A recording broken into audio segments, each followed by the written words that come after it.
Hello everybody, welcome back to my YouTube channel. और मैं बहुत अरसे बाद ब्लॉगिंग कर रही हूँ because life over here has been super busy, super unpredictable, super tiring.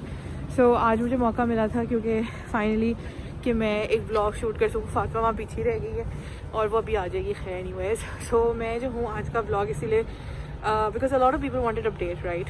तो बहुत सारे मैसेजेस भी थे। स्पेशली ये ब्लॉग जो है मैं आज पोस्ट करूँगी और इसमें मैं बात करूँगी फेडरल कोर्ट के बारे में। ठीक है, जो फेडरल कोर्ट के वीज़ा पाकिस्तानी स्टूडेंट्स के लिए जुडिशल रिव्यू जिसे कहते हैं उसके बारे में। बिकॉज मेरा इनबॉक्स लिटरली फ्लडेड था। Lot of people came for advice, लेकिन बार बार हर किसी को यही बोल रही थी कि until you are very sure about your application आप लोग फेडरल जुडिशल रिव्यू के लिए ना जाया करें राइट। बिकॉज आपके पैसे वेस्ट होने वाली बात है। So for a judicial review you need to make sure. And I am at water front right now. हमारा फेवरेट स्पॉट है मेरा और फातिमा का। हम लोग यूजली यहीं पर आते हैं। सही। So a lot of people have been asking me about judicial review और मैं उन्हें यही गाइड कर रही होती हूँ बार बार, जितना मेरे पास नॉलेज है, जितना मैंने अपने एक्सपीरियंस से जो है वो सीखा है, दैट जुडिशल रिव्यू के लिए बहुत इंपॉर्टेंट है कि आपकी फ़ाइल सुपर स्ट्रॉन्ग हो। सो इस वीडियो में I am gonna guide you all about all information that you need in order for judicial review और किस तरह से आप खुद अपनी फ़ाइल को जो है वो एनालाइज़ कर सकते हैं। आप जो है वीज़ा ऑफिसर के रिमार्क्स को जो है वो एनालाइज़ कर सकते हैं and that is gonna help you with your application or with your decision in going for a judicial review. So सबसे पहली चीज़ जो है for getting a judicial review is analyzing your file right। सबसे पहला काम ये है, जैसे ही आपका रिफ्यूज़ल आता है मेक श्योर कि आप विदिन एक दिन ही अपना जो है GCMS नोट्स अप्लाई कर दें। बहुत से लोग मिसगाइड करते हैं यहाँ पे कि आपको ज़रूरत नहीं होती GCMS नोट्स की, बिल्कुल फालतू होते हैं। ऐसा कुछ भी नहीं है। अगर आपने री एप्लीकेशन भी करना है सबसे पहले GCMS नोट्स के लिए अप्लाई करें बिकॉज उसके बगैर कोई भी आपकी हेल्प आउट नहीं कर सकता। People need to see that. अगर आप लॉयर के पास जाते हो, आप कंसल्टेंट के पास जाते हो, किस मर्जी के पास जाते हो, वो जब तक आपके GCMS नोट्स नहीं देखता वो आपको गाइड नहीं कर सकता। अगर करेगा भी तो मिस गाइड करेगा और सही तरह से गाइड बिल्कुल नहीं करेगा। So first thing first is gate your GCMS notes. उसके बाद ही फिर आप फर्दर ऑन डिसीजन ले सकते हो कि if your profile is strong और not. So the second step once you get your GCMS is कि आप लोगों ने फ़ौरन ही जाके एक अच्छा सा लॉयर ढूंढना है अपने लिए।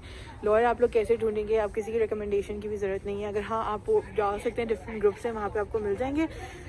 But you can simply go and search on Google पे आपको एक पूरा डिफरेंट पोर्टल्स होते हैं, वेबसाइट्स होती हैं जहाँ पे सारे लॉयर्स होते हैं, उनकी रेटिंग लिखी होती है, उनके टेस्टिमोनियल्स होते हैं। आपने वो चेक करने हैं और अपने लिए जो है उन लॉयर्स से बातचीत करना शुरू करनी है। So lawyers do charge for consultation. उनके यूजली $100 से $350 तक के चार्जेस होते हैं। But at the end of the day, you can easily email them, tell them your case and save up on this cost as well. So once you do that, आप उनको email करोगे, उनको automatically पता होगा कि what do you want to know about. So उसमें वो आपको जो है आप कॉस्ट सेव कर सकते हो और either you can give them a direct call. But yes, lawyers consultation के आपको गाइड करने के भी चार्ज करते हैं। There are very less lawyers जो कि नहीं करते. So make sure in mind $100 to $300 they will charge you for a consultation. बहुत सारे lawyers क्या करते हैं कि ये जो फीस होती है आपकी, अगर जुडिशल रिव्यू करते जाते हो तो आपकी जो टोटल बिल में जो है वो एडजस्ट कर देते हैं। Lot of lawyers don't do that, लेकिन यस दे डू चार्ज। चाहे आप जिस रेफरेंस से भी जाओ, अगर वो करते हैं तो फिर वो करते ही हैं चार्ज। सो अब जब कि आप लोगों ने जो है लॉयर ढूंढ लिया, यू हैव योर लॉयर, आपने उसको अपने डॉक्यूमेंट्स भेज दिए, हर चीज़ भेज दिया। बहुत सारे लोगों को ये कन्फ्यूजन थी कि हमें डॉक्यूमेंट्स भेजने पड़ते हैं, फेडेक्स कराने पड़ेंगे। ऐसा कुछ नहीं होता। आपको अपना कोई भी डॉक्यूमेंट जो है फिज़िकल कॉपी में या फिज़िकल उसमें नहीं भेजना पड़ता। सिंपली आप उनको अपनी मेरी एक्सपीरियंस जो मेरा रहा है, सिंपली उन्हें पिक्चर्स खींचें, उनको स्कैन करके डॉक्यूमेंट्स भेज दें, दैट्स मोर देन सफिशेंट। उसके बाद लॉयर जो है वो आपका केस एनालाइज़ करेगा। बहुत सारे लॉयर यहाँ पे बहुत ज़्यादा जेन्युइन हैं, तो आपको पहले ही बता देंगे either your case is strong और नॉट, और आपके कितने चांसेस हैं कि जुडिशल रिव्यू में सेटलमेंट हो जाए या आप लोगों का वीज़ा आ जाए। मेरी दफ़ा my lawyer was very honest, he said 70 to 30% है and this is just a percentage they say, लेकिन होता वही है एंड में जो कि आपकी किस्मत में होगा। सो एक ये बात आपने जो है वो करनी है। So once you get your thing done, lawyer analyse करेगा और सिंपली आपको बता देगा कि आपका कितना चांसेस है। Once you select your lawyer और आपने फाइनली डिसीजन ले लिया है कि आपने जुडिशल रिव्यू के लिए जाना है, वहाँ से फिर आपका पूरा प्रोसेस अब एक्चुअल प्रोसेस जो है वहीं से स्टार्ट होगा। So the first thing that your lawyer will do is कि वो आपका विदिन 2 वीक्स जो है वो आपका एक प्रपोजल आपके पहले, सॉरी नॉट 2 वीक्स, सबसे पहले जो है वो आपका जो भी पेपर वर्क है वो कोर्ट में सबमिट कराएगा, अपील करेगा। उसके बाद जो है वो 2 हफ्ते आपसे मांगेगा जिसमें वो आपका प्रपोजल जो है वो IRCC को सेंड करेगा in order to tell them कि मेरे जो क्लाइंट है उसने अप्लाई किया था whatever the procedure was, और हम लोग उसको कहते हैं सेटलमेंट प्रपोजल भेजेगा। अगर तो IRCC को लगा कि हाँ ठीक है, हम कोई एरर हुआ है या कोई चांस देना चाहिए, तो आपकी सेटलमेंट एक्सेप्ट होती है। बहुत चांसेस होते हैं कि सेटलमेंट के बाद वीज़ा आ जाए, बट जो मुझसे हर कोई पूछ रहा था कि क्या लाजमी आ जाता है, no, it merely depends on your settlement, और आपकी किस्मत या आपका जितना डॉक्यूमेंटेशन होती है उस पर डिपेंड करता है। And once if your settlement comes in, तो आपको वीज़ा जो है वो यूजुअली मिल जाता है, लेकिन नॉट 100% श्योर। हम लोगों ने बहुत से केसेस में देखे हैं कि सेटलमेंट के बाद भी वीज़ाज़ नहीं आते, बच्चों का सेटलमेंट के बाद भी वीज़ा ऑफिसर डिटरमाइन कर देता है कि जी कोई एरर नहीं था, प्रोफाइल जो थी वो सही से एक्सेस हुई थी, और आप लोगों के पैसे सारे ज़ाया हो जाते हैं। Another question which people ask me is के लॉयर्स क्या फ़ीस वापस कर देते हैं? जी नहीं, लॉयर आपसे जो फ़ीस लेता है वो बिल्कुल रिफंडेबल नहीं होती, चाहे केस हारो या जीतो, they have nothing to do with it, वो आपकी प्रोफाइल मैटर करता है। तो आपको कोई भी पैसे रिफ़ंड नहीं करते, कीप दिस इन माइंड। जितने पैसे आप लगाओगे वो वापस नहीं आएंगे, चाहे आप लोगों का एक्सेप्ट होता है, वीज़ा आता है नहीं आता, that doesn't matter. So once you are done with that, उसके बाद आप लोगों का जो है सेटलमेंट जाता है। IRCC को 10 दिन मिलते हैं रिस्पॉन्ड करने के, जो कि बिल्कुल भी कंफर्मेटिव नहीं होते कि वो 10 दिन में रिस्पॉन्ड करेंगे नहीं करेंगे। अगर रिस्पॉन्स नहीं आता तो simply you have to accept the fact कि आपकी सेटलमेंट नहीं हुई। फिर आपका केस जो है लॉयर जो है वो जज के सामने प्रेजेंट करता है, वो हेयरिंग्स और ये सब चीज़ें होती हैं। So it's a very long procedure after that. अगर आपकी किस्मत में होता है और आपकी प्रोफाइल बहुत ज़्यादा स्ट्रॉन्ग है, सो IRCC यूजली सेटलमेंट एक्सेप्ट कर लेता है और आपका वीज़ा जो है वो जल्द से लाइक आ जाता है। In my case it took just a month, लेकिन यूजली जो होते हैं हमें लॉयर्स यही कहते हैं कि 3 मंथ से लेकर 1 ईयर तक का टाइम पीरियड होता है। But I was lucky enough and I got my visa within a month. So this is the whole process for the judicial review. अगर अभी भी आप लोगों को कोई क्वेरीज हैं, so you can like reach me through my Instagram because I do not use my messenger। बहुत कम मैं यूज़ करती हूँ अपना फेसबुक मैसेंजर, तो आप लोग मुझे इंस्टाग्राम पे मैसेज कर सकते हैं, या तो you can just directly DM like message me on my YouTube as well। and I hope this answers all of your queries about judicial review। मैंने मैक्सिमम कोशिश की कि आप लोगों को यही प्रोसेस होता है, कोई ज़्यादा हार्ड एंड फास्ट प्रोसेस है नहीं, but it's very time consuming, it's very patience level आप लोगों को बहुत ज़्यादा चाहिए इसमें। बिकॉज ऑब्वियसली आपका एक जब भी हम वीज़ा भी अप्लाई करते हैं तो हमें ये होता है कब आएगा कब आएगा कब आएगा, और इसमें कोई लिमिट कोई time, it's totally on your luck to be really honest. So ये था जुडिशियल रिव्यू का, और आज जो है मैंने फाइनली बना दी है वीडियो, और अब जो है हम लोग, मैं आपको दिखाती हूँ, हम लोग वाटर फ्रंट आए हुए हैं। वाटर फ्रंट पे मैं और फातिमा हैं अभी, but another friend might be joining us very soon.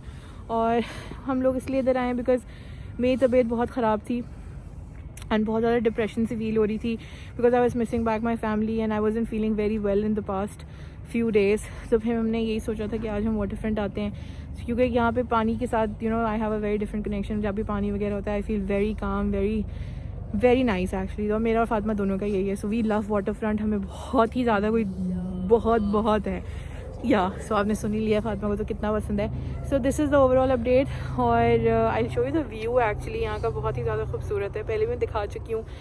और आज शायद हम लोग जो है एक एक्टिविटी भी करें, which is fly over Canada. We are not sure, लेकिन हमारा दिल बड़ा चाह रहा है कि कर लें कुछ ना कुछ। और बाकी तो यही अपडेट है।